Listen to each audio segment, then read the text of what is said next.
Welcome to the Lore Weaver podcast, where we explore fantasy, history, world building, and the stories that shape our imaginations. Here we dive deep from A Song of Ice and Fire analysis, to book reviews, to real historical parallels behind your favorite worlds. If you enjoy thoughtful takes, close readings, and long form discussion, you're in the right place. Let's get into today's episode. King's Landing is going to burn in A Song of Ice and Fire. That much feels inevitable. What's far less inevitable is who will be responsible. In the TV adaptation, the destruction of King's Landing is placed squarely on Daenerys Targaryen. But in the novels, that outcome isn't just unsupported, it actively contradicts the character arcs, thematic groundwork, and foreshadowing George R.R. Martin has spent 5 books carefully laying down. One of the clearest lessons of A Song of Ice and Fire is that Martin's twists are never random. They feel shocking not because they come out of nowhere, but because readers overlook the clues that were always there. They do this because they're relying on common conventions instead of reading what's actually happening in the text. When something catastrophic happens in this series, it happens because the groundwork has already been set, sometimes painfully explicitly so. That's why the burning of King's Landing matters. If this city is going to be destroyed in the novels, the characters responsible will be the ones whose stories are already pointing in that direction. And when you look closely at the text, Daenerys Targaryen simply isn't one of them. Instead, the foreshadowing overwhelmingly points elsewhere. In this episode, I want to walk through why Daenerys burning King's Landing does not align with her book arc, and then examine the 2 characters whose narratives do support that outcome, Jon Connington and Cersei Lannister. By looking at trauma, obsession, symbolism, and Martin's repeated parallels to Ares II, we can see that the pieces are already on the board. The show may have reassigned this story, but the novels are telling a very different one. One of the most frequently cited pieces of supposed foreshadowing for Daenerys burning King's Landing comes from a single passage in A Game of Thrones. It's often presented as definitive proof that Martin was signaling her future destruction of the city, but when you actually read the text carefully, that interpretation doesn't hold up. Here's the quote from Daenerys 3 of A Game of Thrones. "What do you pray for, Ser Jorah?" she asked him. "Home," he said. His voice was thick with longing. "I pray for home too," she told him. Ser Jorah laughed. "Look around you then, Khaleesi." But it was not the plains Dany saw then. It was King's Landing and the great red keep that Aegon the Conqueror had built. It was Dragonstone, where she had been born. In her mind's eye, they burned with 1,000 lights, a fire blazing in every window. In her mind's eye, all the doors were red. This passage is often read as Daenerys fantasizing about burning King's Landing, but that interpretation requires ignoring both the context of the scene and the symbolic language Martin is using. Daenerys is praying for home. When she imagines King's Landing and Dragonstone, she imagines them lit, not destroyed. They're filled with warmth, life, and welcome. The fire in the windows functions as hearth fire, not dragon fire. It's a symbol of safety and belonging, not violence. And we know this because Martin uses the exact same imagery elsewhere for a character no one claims is foreshadowed to burn their home to the ground. Here's Bran in A Clash of Kings. He liked to watch the windows begin to glow all over Winterfell as candles and hearth fires were lit behind the diamond-shaped panes of tower and hall, and he loved to listen to the direwolves sing to the stars. Bran is not imagining Winterfell burning. He is imagining it alive, warm, occupied, loved. The imagery is doing the same work in both passages. If Daenerys' quote is meant to foreshadow her burning King's Landing, then Bran's quote would have to foreshadow the destruction of Winterfell by his hand. And it very clearly does not. What these scenes actually show is that both characters are being developed as people who long for home and who care deeply about the places tied to their family and identity. Martin is not hiding violent intent here. He is reinforcing emotional motivation. This is important because Martin's foreshadowing is rarely subtle. When he intends something catastrophic, the warning signs are layered and repeated and unmistakable. A single misread metaphor, especially one that has a direct parallel elsewhere in the text, does not outweigh 5 books of character development pointing in the opposite direction. This isn't accidental imagery for Martin. He has spoken openly about growing up poor while living within sight of a house and a dock that had once belonged to his family. Places that represented stability, inheritance, and belonging, but that no longer belonged to him. He describes seeing them every day and feeling that they should have been his. And in his own words, he said that experience gave him the emotional temperament to understand someone like Daenerys Targaryen. This context matters not because it replaces the text, but because it confirms what the text is already doing. The red door, the firelit windows, the imagined home aren't symbols of destruction. They're symbols of something warm and safe that exists just out of reach. Another reason we can rule out Daenerys burning King's Landing in the novels is how Benioff and Wise have talked, or rather not talked, about where that twist came from. In the past, when the show made controversial narrative choices that did originate with George R.R. Martin, the writers and HBO were quick to say so. Stannis burning Shireen was confirmed to come directly from Martin. The origin of Hold the Door, or Hodor, was attributed to him as well, even with the caveat that his version will unfold differently on the page. Isaac Hempstead Wright was also allowed to publicly confirm on HBO that Bran becoming a king was something Martin told them. But when it comes to the most controversial choice of the entire series, the sudden villain turn of Daenerys Targaryen, her mass murder of civilians, and her death at the hands of her lover, there has been no such confirmation. Neither Benioff and Wise nor HBO have even hinted that this storyline came from Martin himself. That silence matters. It strongly suggests that Daenerys becoming a villain who destroys King's Landing is not part of Martin's endgame, and that the unreleased novels cannot reasonably be used as a shield against criticism of the show's handling of her character. That said, I do believe that King's Landing will burn in the novels. There is extensive patient groundwork throughout the books pointing toward a catastrophic destruction of the city. The difference is not whether King's Landing burns, but who is responsible? In my view, the characters positioned to bring about the destruction are Jon Connington and Cersei Lannister. That fits Martin's own comments about the ending of the series. On his blog, when discussing whether the novels would have the same ending as the show, he answered with a carefully chosen yes and no, yes and no, yes and no. Certain broad elements were shared with the showrunners, but many were adapted in ways that fundamentally altered their meaning. A clear example of this is the Golden Company. In A Dance with Dragons, they crossed the Narrow Sea to support Aegon VI Targaryen in his war against the Lannisters. In the show, that same company was reassigned to support Cersei against Daenerys Targaryen.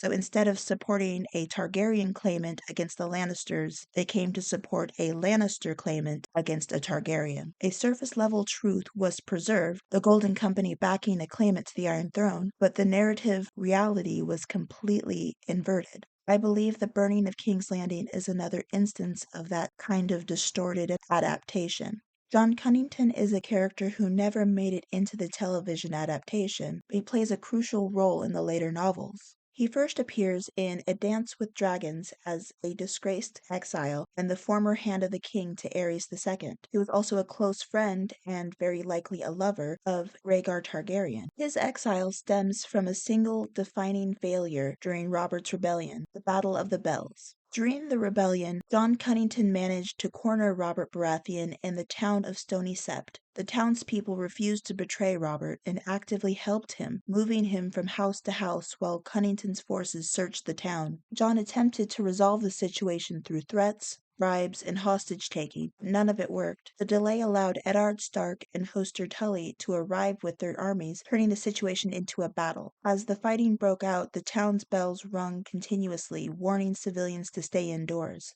That moment shattered Jon Cunnington's life, and it never left him. 17 years later, the sound of bells still haunts him, surfacing again and again in his thoughts and dreams. In his point of view chapters, Martin makes this trauma unmistakable. Here's a passage from The Lost Lord in A Dance with Dragons. Last night, he dreamed of Stony Sept again. Alone with sword in hand, He ran from house to house, smashing down doors, racing upstairs, leaping from roof to roof as his ears rang to the sound of distant bells. Deep bronze booms, silver chiming, pounded through his skull, a maddening cacophony of noise that grew ever louder until it seemed as if his head would explode. 17 years had come and gone since the Battle of the Bells, yet the sound of bells ringing still tied a knot in his guts. The bells tolled for all of us that day, and for my silver prince. Later, we see that this obsession isn't just about trauma, it's about regret. Jon believes that his failure at Stony Sept doomed Rhaegar and the Targaryen cause, and that his restraint was a fatal mistake. All he asked was time, enough time to see the boy he'd called a son seated on the Iron Throne, to still the bells that rang so loudly in his dreams whenever he closed his eyes to sleep. The bells are not just a memory, they are a symbol of his perceived failure to act decisively. That belief becomes explicit when Jon reflects on a conversation he once had with Miles Toyne, who bluntly told him that Tywin Lannister would have handled Stony Sept very differently. Tywin would not have bothered with a search. He would have burned that town and every living creature in it. Men and boys, babes at the breast, pigs and whores, rats and rebels. He would have burned them all. He was not wrong, Jon Connington reflected. I wanted the glory of slaying Robert in single combat, and I did not want the name of butcher. I failed the father, but I will not fail the son. This is a critical point. I did not want the name of butcher. I failed the father, but I will not fail the son. Jon Connington explicitly believes that his mistake was not being ruthless enough. He believes he should have been willing to slaughter civilians to achieve his goal, that he should have massacred an entire town to support his prince, and that belief now defines his approach to restoring the Targaryen dynasty. Taken together, these events are clear. Jon Connington has a long-established trigger associated with bells, deep-seated guilt tied to his mercy, and a newly embraced conviction that mass civilian death is an acceptable, perhaps even necessary price for victory. When combined with the impending battle for King's Landing, these traits point toward a catastrophic attempt to correct his failure at Stony Sept. In other words, if King's Landing burns during the coming conflict, Jon Connington is not a surprising choice as the one holding the torch. He is a carefully constructed one. His trauma, his ideology, and his unresolved past all converging at exactly the wrong moment. But Jon Connington will not be acting alone. Cersei Lannister is also heavily foreshadowed to take part in the destruction of King's Landing. When we last left Cersei in A Dance with Dragons, she appeared to have been thoroughly declawed. Her uncle Kevin had stripped her of her authority. The Faith had imprisoned and humiliated her, and now she's awaiting trial for several of her crimes. On the surface, her political power seemed broken. That impression does not last. By the end of the book's epilogue, Kevin Lannister is assassinated, leaving the Lannister faction without a clear leader, except for Cersei herself. And in Arya's sample chapter from The Winds of Winter, we receive important confirmation that Cersei has already reasserted control. Harris Swift is sent to negotiate with the Iron Bank, and one of his guards warns, if he goes back without the gold, the queen will have his head. This line only works if Cersei is ruling in some capacity. It suggests that she has regained authority over the Lannister forces and is once again making lethal decisions, whether through a successful trial by combat, political maneuvering against the Faith, or brutal intimidation. Cersei is back in power. That's important because when Aegon VI and Jon Connington march on King's Landing, it will be Cersei, not Kevin, not Tommen, not the Faith, who commands the city's defenses. And Cersei is a character Martin has deliberately and repeatedly tied to Aerys II Targaryen. Throughout A Feast for Crows, she is shown exhibiting the same paranoia, cruelty, and fixation on fire that defined the Mad King. Both she and Joffrey are explicitly likened to Aerys by characters who knew him personally. One of the clearest examples comes when Cersei orders the destruction of the Tower of the Hand using wildfire. Let all of King's Landing see the flames. It will be a lesson to our enemies. Jaime's response was, now you sound like Aerys. Later, Jaime reflects on the same moment and the parallel is made even more explicit. Jaime knew the look in his sister's eyes. The sight had filled him with disquiet, reminding him of Aerys Targaryen and the way a burning would arouse him. Let him be king over charred bones and cooked meat. Let him be the king of ashes. This is not subtle. Martin places Cersei in the gaze of a former Kingsguard who served Aerys at the height of his madness. That Kingsguard sees the same thing in her. Meanwhile, that same narrative framework is used to reject the idea that Daenerys carries her father's taint. One former King's Guard, Barristan Selmy, watches Dany closely, explicitly looking for signs of Aerys in her, and he finds none. That contrast is significant. It establishes an intentional anti-parallel.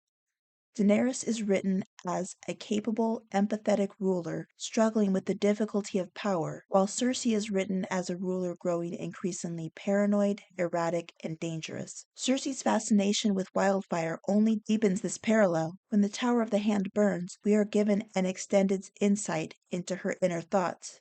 It's beautiful, she thought. All of them are burning now. It is my day now. It is my castle and my kingdom. The flames are so pretty. I want to watch them for a while. Fire does not horrify Cersei, it exhilarates her. It cleanses her fear and fills her with resolve, and that brings us back to Aerys. Aerys II seeded King's Landing with hidden caches of wildfire and gave explicit orders to burn the city rather than let it fall into enemy hands. Those caches still exist beneath the city. The Mad King died before he could use them, but Cersei now rules in his place, exhibiting the same obsessions, the same paranoia, and the same willingness to annihilate civilians rather than surrender power. Taken together, the parallels are too deliberate to ignore. Cersei is not merely like Aerys, he is positioned to finish what he started. When her hold on the Iron Throne finally collapses, the remaining wildfire beneath King's Landing offers her one final catastrophic choice. And history suggests she will take it. In Game of Thrones, we see a version of this story when Cersei uses wildfire to destroy the Great Sept of Baelor. That event, however, is not possible in the novels. We know that the wildfire hidden beneath the Sept has already been discovered and removed, and with the Faith militant occupying the city, smuggling in new caches unnoticed simply isn't possible. So why did the show choose to depict it this way? I believe the answer is that Benioff and Weiss adapted the same core idea twice. Burning King's Landing, or at least unleashing wildfire on a massive scale, appears to be an event George R. Martin shared with them, but instead of preserving the narrative structure that leads to it, they reassigned the pieces. We see this pattern elsewhere. Arya's Mercy chapter, for example, is effectively adapted twice in the show.